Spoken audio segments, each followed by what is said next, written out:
So this is not the first time Pataki has eyed running for national office. My next guest chaired the Republican governor's Political Action Committee back in 2006, when Pataki took a pass on seeking a third term to focus on what turned out to be a never-realized White House bid. Joining me now is former Erie County GOP Chairman Bob Davis. Chairman, how are you? I'm doing great, Liz. How are you? I am well, thanks. So tell me, is it real Good. this time or what? I think it is. He has obviously spent time in Iowa and in New Hampshire and in South Carolina over the past few months, and I think he, was looking at putting together a team. And I think when you take a look at the Republican candidates that are out there currently, there is no clear-cut front runner, and I believe the governor recognizes that as well. And it will not surprise me should he decide to enter the race. Wow. Okay, well, let's just remind viewers, the reason that he was in those states was because he was involved with this PAC, this political action committee called No Debt America. It was, oh, now I'm going to mess this up. No American Debt. Thank you. He had another one that was focused on quote-unquote Obamacare. He's got an unusual ability, actually, to sort of latch on to the issue of the day. But do you believe that he can play with conservatives? Yeah, I do. I mean, you take a look at his race for governor, the initial race in 1994 when he ran against another liberal, Mario Cuomo. Yes. And, he inherited a state debt of $5 billion. And when he left office 12 years later, there was a $3 billion surplus. And we also need to look back. He was endorsed by the Conservative Party every time he ran for governor in New York.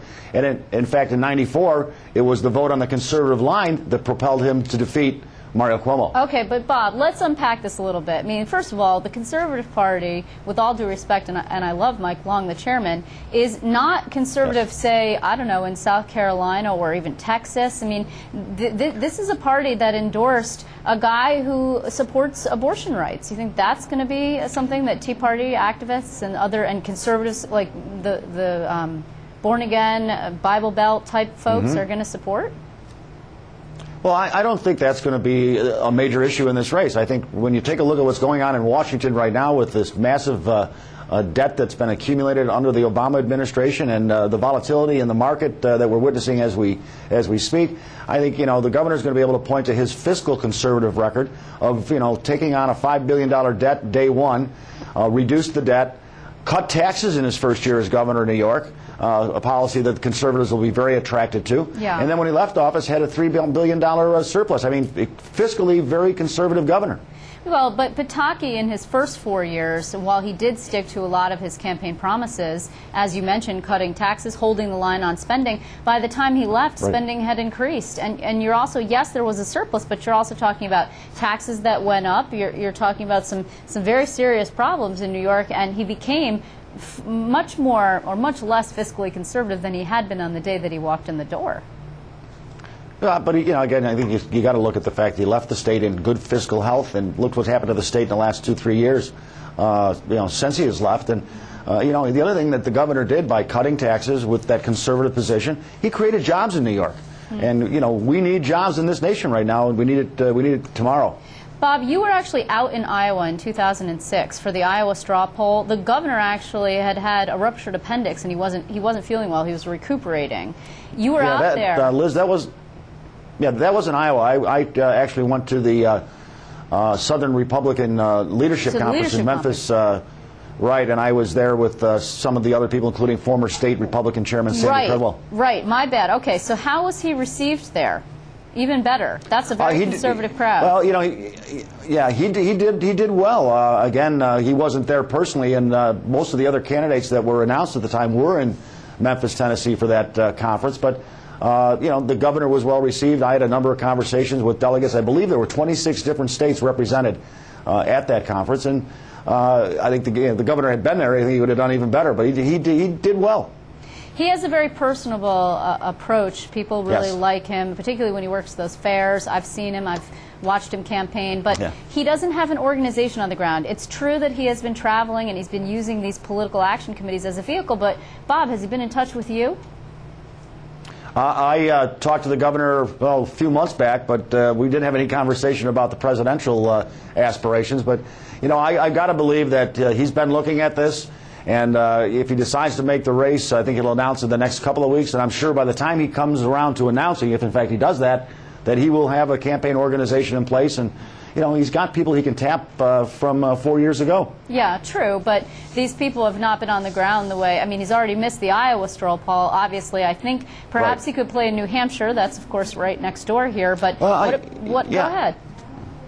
I think he'll do well in New Hampshire if he gets in this race.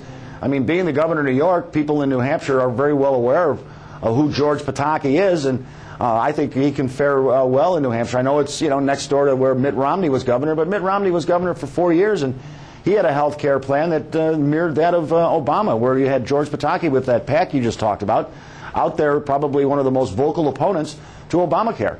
So you think that George Pataki is more conservative than Mitt Romney? Yeah, I think he is, particularly if you take a look at Governor Romney's health care plan and when he was governor. I do believe that George Pataki can do well in New Hampshire, and that's obviously the key first primary state in this race for the Republican nomination. Okay, but what about in some of the more conservative southern swing states like South Carolina, for example? He's going to have to get to South Carolina. And again, he did that 4 years ago, and he's going to have to talk about the fiscal mess that we see in Washington today, and his record as governor of New York over a 12-year period, where he inherited a debt, left with a surplus, cut taxes, and created jobs in an economy right now that's been a disaster for the last couple of years. What are your thoughts on Rudy Giuliani? How do you feel about him? I mean, every time we see George Pataki's name popping up in the press, Rudy Giuliani's name popping up. Just today we see former GOP Chairman Powers talking about, maybe a Perry Giuliani ticket would be nice. That would be interesting. Wouldn't it? I haven't talked to the mayor in quite some time. I was a fan of his. Thought he did an incredible job with the 9/11 crisis, as did Governor Pataki. But I don't think you can ever count Rudy Giuliani out of a race. Well, but would you support him? I mean, if it became like a free-for-all, an intra-party battle, if you will, another one in New York between George Pataki and Rudy Giuliani, there were some years that they really mixed it up behind the scenes. Yeah, yes, they did, Liz. I hope that doesn't happen, because it will split Republicans in New York State. There's no question in my mind about that. Yeah. But we haven't got any indication yet from the mayor if he, in fact, is serious about looking at this race once again. And it looks like George Pataki is moving that way. Well, also, I think Rudy Giuliani said at the end of September. Now, you say you think you expect an answer from George Pataki in the next couple of weeks, maybe by the end of September. Well, you and I are already talking about something that's late. Maybe by the end of September. Do you think it's too late already? I think if the governor is going to be serious about making this race, I believe he's got to make a decision in the next couple of weeks, and maybe even as early as next week. And what are you prepared to do? Travel around for him again, raise some money? I don't know, Liz.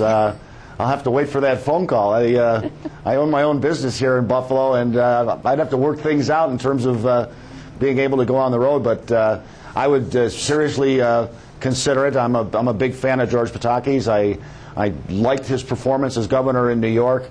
And I think, again, given the fact that there is no clear-cut front runner among Republicans today, that he should seriously look at getting into this race and see if he can emerge as the party's nominee. Well, we shall see. Obviously, it would be great for New York to have somebody, and it would give us a lot of things to talk about. And we will have you back, Bob Davis. I want to thank you very much for joining us.